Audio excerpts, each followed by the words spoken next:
नमस्कार दोस्तों, आप देख रहे हैं 4 PM और मैं हूं आपके साथ सिमरन। भारतीय राजनीति के गलियारों में इन दिनों एक नाम फिर से गूंज रहा है, बल्कि दो नाम गूंज रहे हैं। एक वो है जिसे संगठन की रीढ़ कहा जाता है, लेकिन वर्षों से साइडलाइन कर दिया गया, और दूसरा वो व्यक्ति जिसे भाजपा का विचारक कहा गया, जो सड़क निर्माण से लेकर संगठन तक में मॉडल बन गया। मैं बात कर रही हूं संजय जोशी और नितिन गडकरी की। क्या बीजेपी इन दोनों में से किसी एक को अपना अगला अध्यक्ष बना सकती है? क्या अमित शाह के बाद कोई गैर मोदी कैंप का नेता कमान संभालेगा? क्या संघ के दबाव में मोदी शाह को झुकना पड़ेगा? इन सभी विषयों पे आज हम चर्चा करने वाले हैं। जुड़े रहे वीडियो में। दोस्तों, आज जितने शक्तिशाली दिख रही है भाजपा, उतनी ही अंदरूनी रूप से असंतुलन में है। लोकसभा चुनाव 2024 में पूर्ण बहुमत खोने के बाद मोदी शाह की पकड़ थोड़ी ढीली पड़ी है। एनडीए को सत्ता में बने रहने के लिए नीतीश, नायडू और शिवसेना की मदद लेनी पड़ी। संघ के वरिष्ठ पदाधिकारी और स्वयंसेवक लगातार ये सवाल पूछ रहे हैं, क्या भाजपा अब एक व्यक्ति आधारित पार्टी बन चुकी है? और यहीं से शुरू होती है एक संभावित शक्ति परिवर्तन की कहानी। जी हाँ, संजय जोशी एक ऐसा नाम जो कि भाजपा के समर्पित कार्यकर्ताओं में आज भी श्रद्धा से लिया जाता है। उन्होंने अपना राजनीतिक जीवन संघ प्रचारक के तौर पे शुरू किया। मध्य प्रदेश, गुजरात, महाराष्ट्र और उत्तर प्रदेश जैसे राज्यों में संगठन को खड़ा करने में उनका काफी अहम योगदान रहा।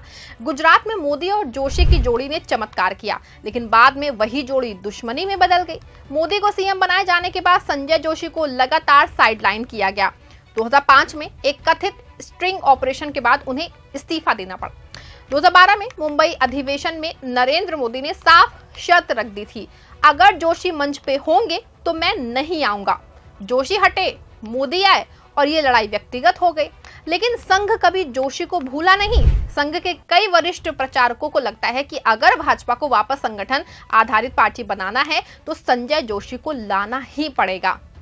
नितिन गडकरी की बात करते हैं। नागपुर से निकले एक दूरदर्शी नेता जिन्हें संघ का पूरा समर्थन प्राप्त है।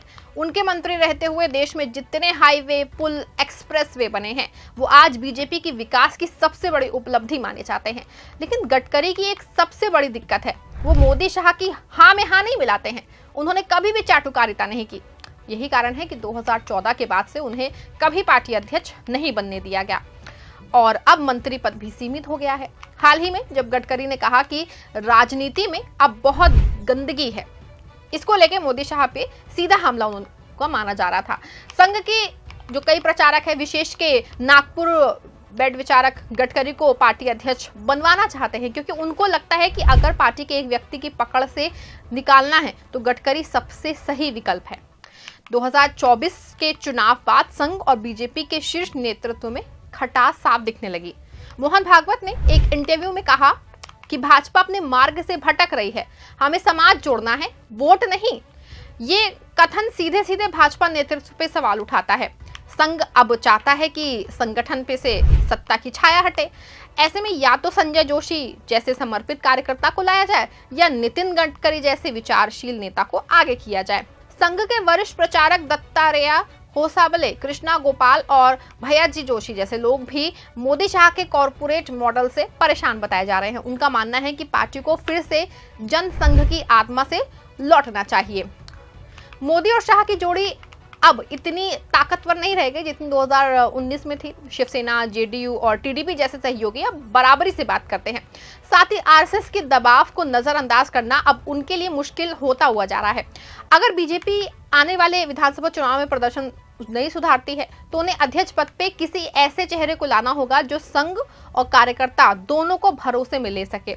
संजय जोशी की वापसी कार्यकर्ताओं में नई ऊर्जा भर सकती है, तो वहीं गडकरी सहयोगी दलों और उदारवादी वोटरों के लिए भी भरोसेमंद चेहरा है। ग्राउंड लेवल पे कार्यकर्ता संजय जोशी के समर्थन में खुल के बात करते हैं। उनका मानना है कि पार्टी आज जिस राज दरबारी संस्कृति में फंस गई है, वो जोशी जैसे त्यागी नेताओं के लिए जगह बनाए तो पार्टी का असली स्वरूप वो लौट सकता है। दूसरी ओर शहरी वर्ग और युवा वोटर गडकरी को काम का आदमी मानते हैं। उनकी ईमानदारी, उपलब्धियां और सरल भाषा में उन्हें हर वर्ग में लोकप्रिय बनाती है। अगर भाजपा कार्यकर्ताओं की बात माने तो दोनों ही चेहरे संगठन को मजबूती देने वाले हैं। हाँ, सवाल सिर्फ इतना है कि क्या मोदी और शाह इन नामों पे सहमत होंगे?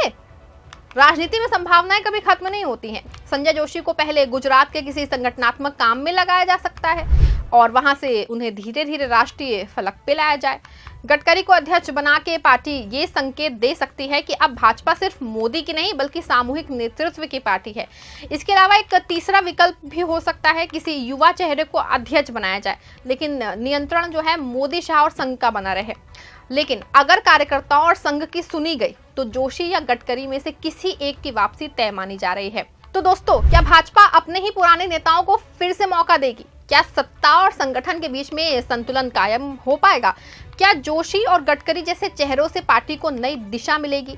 ये सवाल जितने अहम हैं, उनके जवाब उतने ही दिलचस्प है।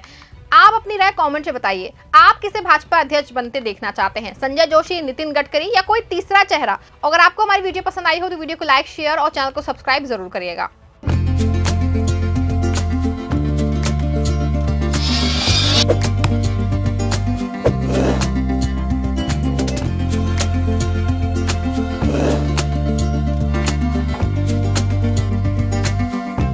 you